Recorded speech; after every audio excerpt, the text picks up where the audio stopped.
Welcome to Thoughts on the Market. I'm Michael Zezas, Global Head of Fixed Income and Thematic Research for Morgan Stanley. Along with my colleagues bringing you a variety of perspectives, I'll be looking ahead to geopolitical catalysts for markets in 2024. It's Wednesday, December 20th at 11 a.m. in New York. 2023 was a year that, in our view, stood out as one where geopolitics surprisingly impacted markets far less than in recent years. But investors shouldn't get complacent because 2024 is full of potential geopolitical catalysts for markets. Let's start by looking back.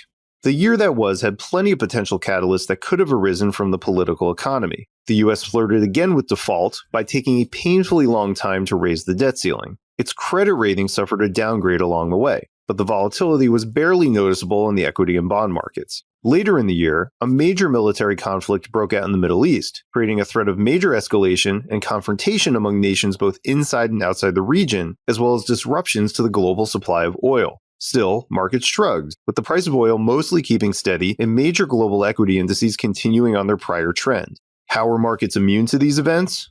There's explanations specific to each event. For the debt ceiling, despite the brinksmanship, the probability that Congress wouldn't actually lift the debt ceiling was always quite small. For the Middle East, disruption to the supply of global oil was not in anyone's interest. But there was also a bigger explanation for investors who looked past this. The more important debate all year was whether central banks could turn the tide on inflation and, if so, could they avoid recession along the way.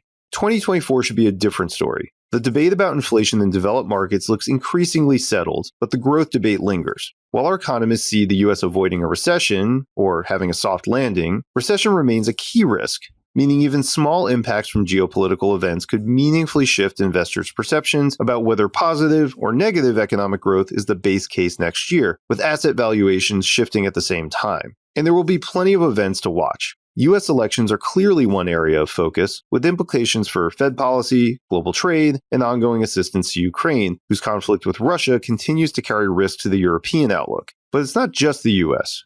There are as many as 40 elections in key countries next year, including in India and Mexico, two secular growth stories our strategists favor. So stay tuned to geopolitics in 2024. We certainly will, and we'll continue to share our insight into what it all means for markets. Thanks for listening. If you enjoyed the show, please share thoughts on the market with a friend or colleague, or leave us a review on Apple Podcasts. It helps more people find the show. The preceding content is informational only and based on information available when created. It is not an offer or solicitation, nor is it tax or legal advice. It does not consider your financial circumstances and objectives and may not be suitable for you.